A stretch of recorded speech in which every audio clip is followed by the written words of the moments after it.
Rota 66. Muitas pessoas acreditam na sua beleza física. Muitas pessoas confiam na sua formação, no seu bom curso, na sua boa faculdade, na sua pós-graduação e colocam as esperanças nisso.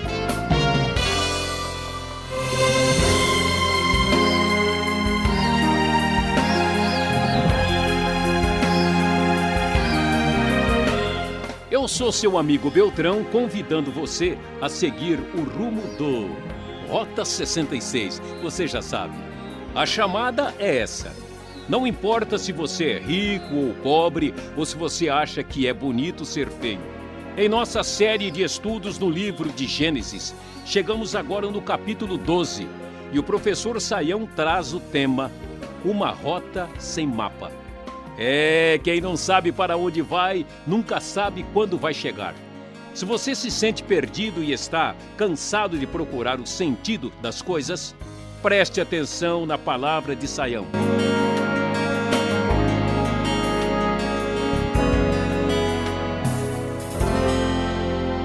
Gênesis capítulo 12, Uma Rota Sem Mapa. A história do chamado de Abrão. Nós temos agora no capítulo 12 de Gênesis uma nova dimensão no primeiro livro da Bíblia, porque a primeira parte de Gênesis, que vai até o capítulo 11, que trata da história inicial da humanidade, terminou, e agora Deus vai começar a mostrar o seu plano de ação na história da redenção humana.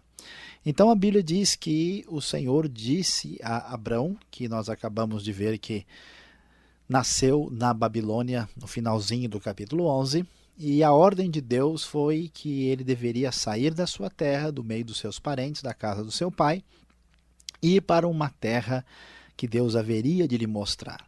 Surpreendente, aqui no nosso Rota 66, mas agora vamos ver Abrão, o pai da fé, pegando uma rota sem mapa. Deus o convida a fazer uma viagem e ele não sabe direito para onde ir. Devemos imaginar que coisa complicada. Abraão viaja e ele leva seu pai, leva sua mulher Sarai, seu sobrinho Ló. Eles eram patriarcas que, de certa forma, eram bem de vida e tinham muitos bens e muitos servos. É uma verdadeira caravana que vai numa direção completamente diferente no momento específico da vida. A Bíblia diz que ele tinha 75 anos de idade quando Deus lhe dá essa ordem, e ele vai da região de Ur dos Caldeus até a cidade de Harã, e depois de Harã eles se dirigem para a região propriamente da terra de Canaã. Quando Deus faz o convite, melhor dizendo, a ordem dada a Abraão, ele lhe faz uma promessa e estabelece com Abraão uma aliança. Ele diz para ele: eu farei de você um grande povo, e o abençoarei, tornarei famoso o seu nome, você será uma bênção. Abençoarei os que o abençoarem e amaldiçoarei os que o amaldiçoarem. Por meio de você, todos os povos da terra serão abençoados. E a Bíblia diz que Deus aparece a Abraão no versículo 7 e diz: a sua descendência darei esta terra. Abraão construiu ali um altar dedicado ao Senhor que lhe havia aparecido. Portanto, Deus estabelece a sua aliança com Abraão, uma aliança muito especial aqui nesse capítulo, onde Deus faz essa promessa, anunciando os detalhes da aliança que seria propriamente ratificada lá no capítulo de número 15. E o que vemos nessa história? Deus ordena, Abraão vai, e ao chegar nesta terra que ele vai habitar, Abraão vai ali perto da região de Betel, depois desce e vai se estabelecer no Negueb, no Egito, e começa perto do Egito, e depois ele vai enfrentar uma grande dificuldade, uma dificuldade de fome naquela terra. O que vemos aqui é que Deus está começando a construir a sua história de redenção. e ele faz uma promessa que é uma pré-aliança que vai ser definida propriamente no capítulo 15. E ele diz a Abraão, olha, você vai ser um grande povo, eu vou abençoar, o teu nome vai ser famoso e você será uma bênção, e vou abençoar a todos que o abençoarem. De repente, aquilo que é promessa divina, a palavra divina na qual Abraão confiou para deixar os seus parentes para trás, a sua estabilidade lá na Mesopotâmia, começam a correr um grande risco. Nós vamos ver a ameaça do cumprimento da palavra divina começar a se estabelecer no livro de Gênesis. Então, o primeiro problema sério é que há fome na terra.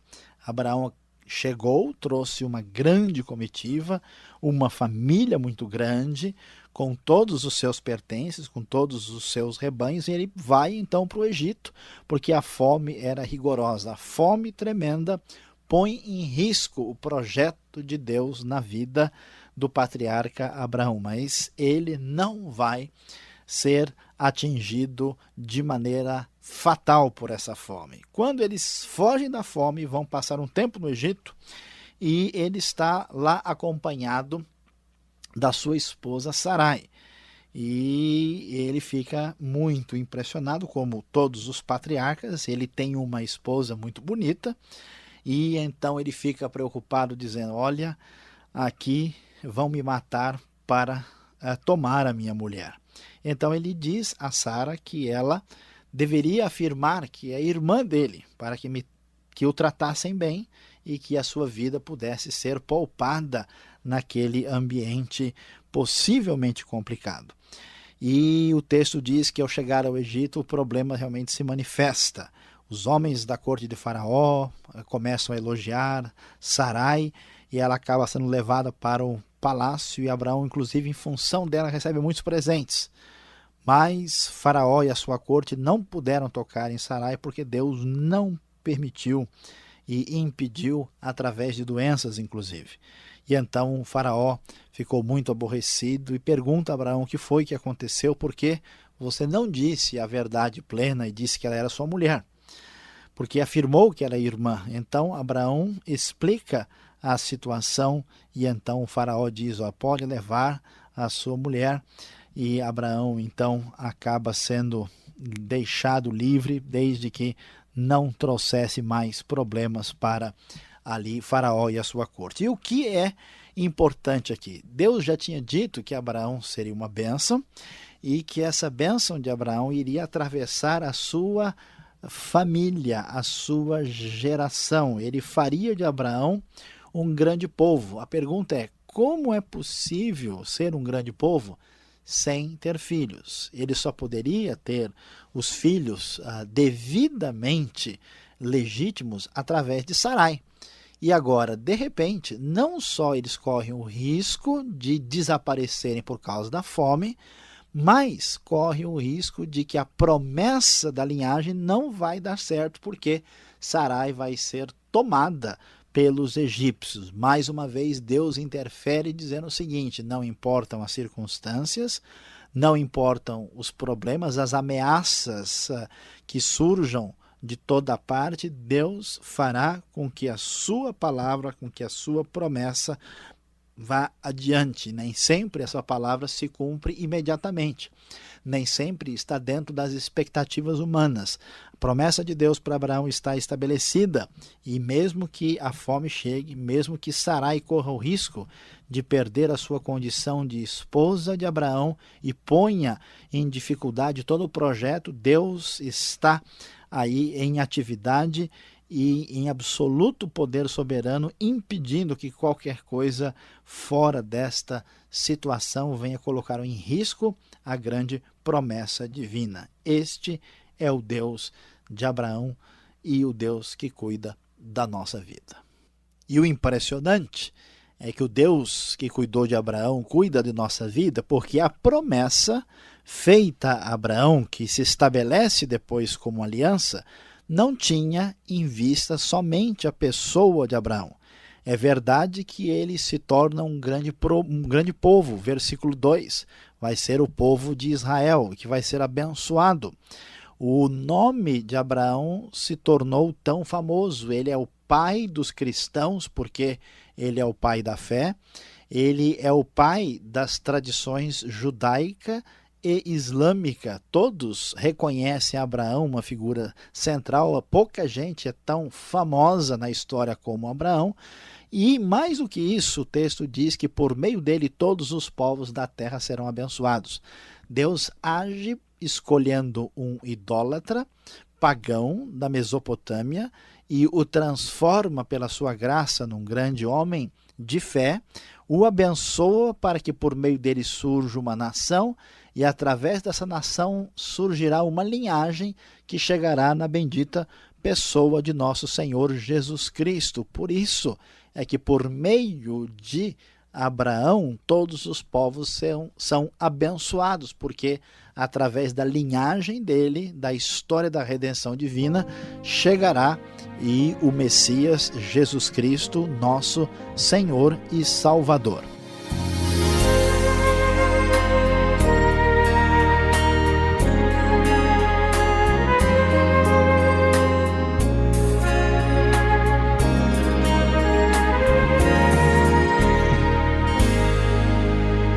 Esse é o programa Rota 66, o caminho para entender o ensino teológico dos 66 livros da Bíblia. O professor Luiz Saião está falando sobre a chamada de Abrão, uma rota sem mapa em Gênesis, capítulo 12. Você também pode enviar a sua sugestão para rota66@transmundial.com.br. Rota 66 tem a produção e apresentação de Luiz Saião. Redação e direção Alberto Veríssimo. Eu sou Beltrão e quero saber mais sobre Abraão.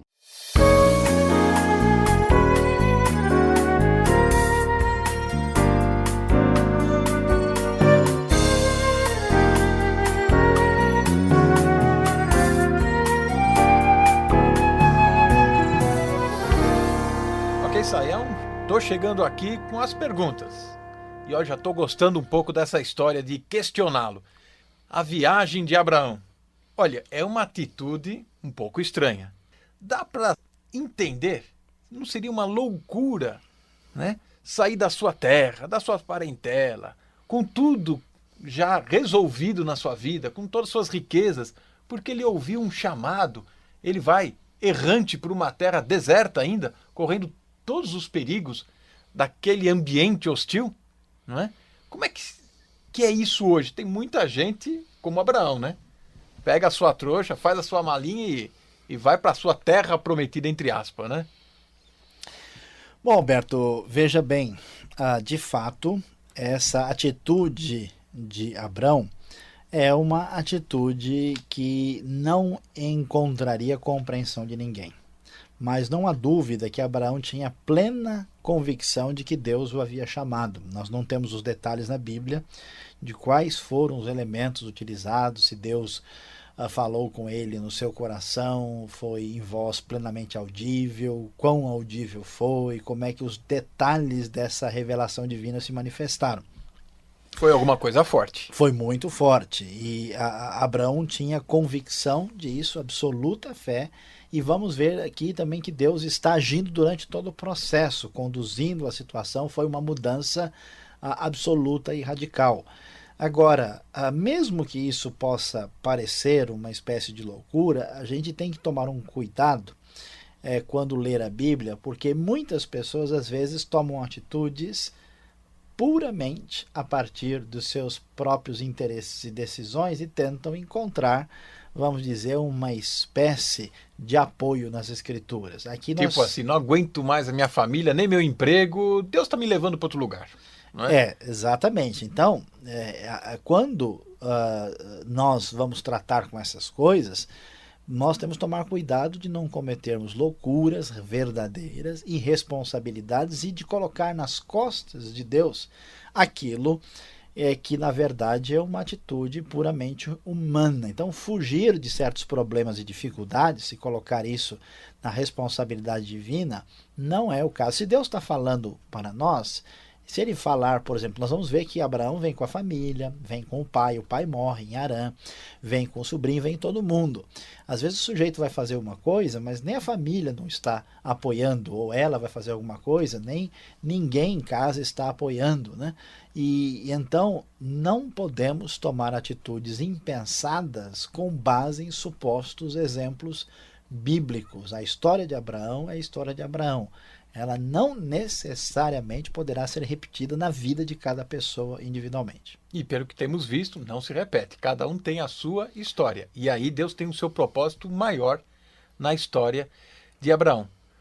Uma coisa que chama atenção é este chamado. Deus chama, tira ele de uma cidade até que já é estabelecida, protegida, e o leva para uma terra que ele até agora não vai saber ao certo onde está. Mas acontece tantas coisas ruins ou tantas dificuldades acontecem e Deus mandou ele no meio dessas turbulências todas. Se Deus chamou, por que tantas dificuldades? Deus já não podia ter ido à frente e preparado o lugar? Excelente questão. E esta questão é muito importante porque nós temos a tendência de avaliar Deus por produtividade empresarial. Né? Ou seja, uma coisa é de Deus se ela está dando certo. Se ela está dando certo, quer dizer se ela está trazendo resultados confortavelmente avaliados da minha perspectiva. Agora, na Bíblia toda, não só na história de Abraão, nós vamos ver que o caminho de Deus, ele não se mostra sempre para a gente de maneira suave. Não é um caminho que só tem rosas e nunca tem espinhos. Nós vamos ver até no Novo Testamento, por exemplo, Paulo é chamado por Deus para fazer uma viagem missionária e muitos problemas acontecem. No caso de Abraão, nós vemos, ele vai, aí o pai vai falecer pouco tempo depois. Nós vemos o problema da fome na terra. Ele poderia perguntar, puxa, mas como é que Deus me manda para cá e logo começa uma fome? Será que é Deus mesmo que está me dirigindo? Né? E depois o episódio no Egito. Isso mostra para nós que o direcionamento de Deus na vida dos seus servos, daqueles que estão agindo dentro do seu plano, é marcado por lutas e dificuldades. Não é uma ideia de que se as coisas estão tudo bem, dando certo para você, então quer dizer que Deus está te abençoando. Se você tem problemas, então Deus está contra você. Tem pecado aí na história, então por isso está tudo dando errado, né? O livro de Jó é muito claro em mostrar que esse tipo de raciocínio não corresponde à realidade bíblica. Agora, mais uma questão até que delicada. O pai da fé, Abraão, tão falado. Teve um episódio aí que ficou uma história mal contada. A gente pode dizer que Abraão, pai da fé, mentiu, né? Uma situação, né, meio apertada lá com a sua esposa Sarai, né? Como entender tudo isso? Bom, Alberto, veja bem, essa é uma situação um pouco delicada. E nós vamos descobrir mais adiante que Abraão vai dizer que Sarai, ela é meio irmã dele, ela tem um parentesco por um certo lado, ela é irmã dele. Mas de qualquer maneira, isso não vem ao caso, porque ele mentiu. Ele mentiu porque a mentira tem a ver com engano. Ele deu uma impressão incorreta para o faraó, como quem diz assim, olha, ela não é minha mulher, ela só está me acompanhando porque é minha irmã. E portanto o faraó e os homens da corte agiram inocentemente, achando que ela era uma mulher solteira e, portanto, que estava disponível para casamento. Estava no mercado, né? Aí o que acontece?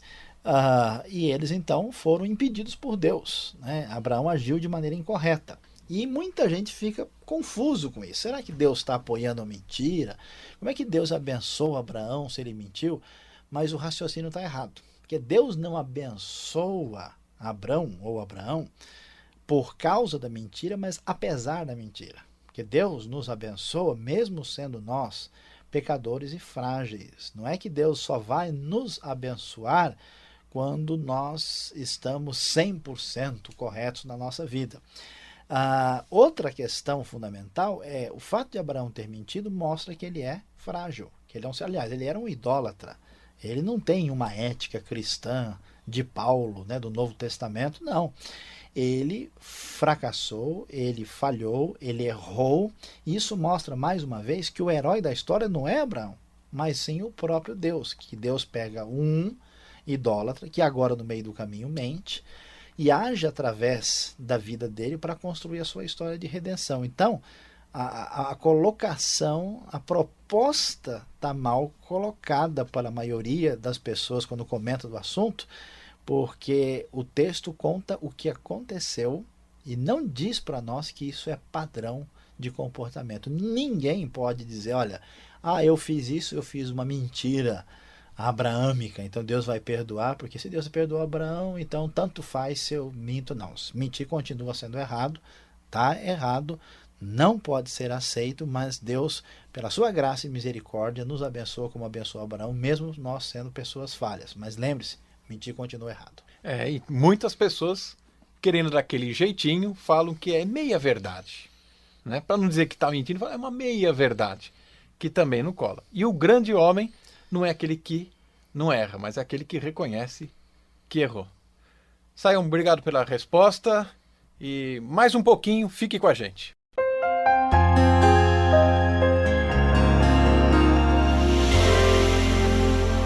Encerrando Gênesis capítulo 12, a história do chamado de Abraão, aqui na história de uma rota sem mapa, nós chegamos ao momento da nossa aplicação. Qual é a grande lição que podemos aprender nesse capítulo? Sem dúvida alguma, é a lição da fé. Como nós vamos descobrir lá no livro de Hebreus, Abraão é chamado de o pai da fé. Por quê? Porque Abraão estava numa situação de absoluta tranquilidade, estabilizado na Mesopotâmia, com todos os seus elementos sob controle, e Deus o chama, e Abraão não tem nada em que se fiar, nada em que pudesse realmente sustentar o chamado divino, a não ser na palavra de Deus. A fé é a certeza das coisas que nós não podemos ver, as coisas que nós já temos apenas que esperar. Abraão mostra que a sua confiança era tal em Deus que ele coloca a sua esperança e a sua confiança completa em Deus e parte para o novo, o desconhecido, simplesmente se baseando na promessa divina. E ainda nós vamos encontrar os problemas no meio do caminho, as dificuldades. O seu pai vem a falecer, ele enfrenta problemas da fome, enfrenta dificuldades tremendas no Egito, e ele permanece na sua atitude de esperança e de confiança em Deus, sem deixar o seu coração confiar na sua estabilidade, nas suas riquezas, em tudo que ele tinha construído na sua vida. Esta é a questão principal para o nosso coração nos dias de hoje. Em que de fato você confia? Onde é que está a sua esperança? Muitas pessoas acreditam, por exemplo, na sua beleza física, que talvez pudesse ser a tentação da pessoa de Sara. Muitas pessoas confiam na sua formação, no seu bom curso, na sua boa faculdade, na sua pós-graduação, e colocam as esperanças nisso. Outros confiam na sua saúde, na sua força física, na sua condição diferenciada. Outros confiam no seu potencial econômico, confiam no emprego extraordinário, na função, nos bens. Assim, os seres humanos colocam a sua fé, a sua esperança em muitas coisas absolutamente passageiras. A pergunta para o nosso ouvinte é: onde está a sua fé? Onde você realmente tem colocado a sua confiança? O seu coração crê em quê? Onde você tem colocado a sua confiança? Onde está o seu coração? Em que você realmente crê? Lembre-se, deposite plenamente a sua fé em Deus, como fez o patriarca Abraão. E que Deus abençoe você.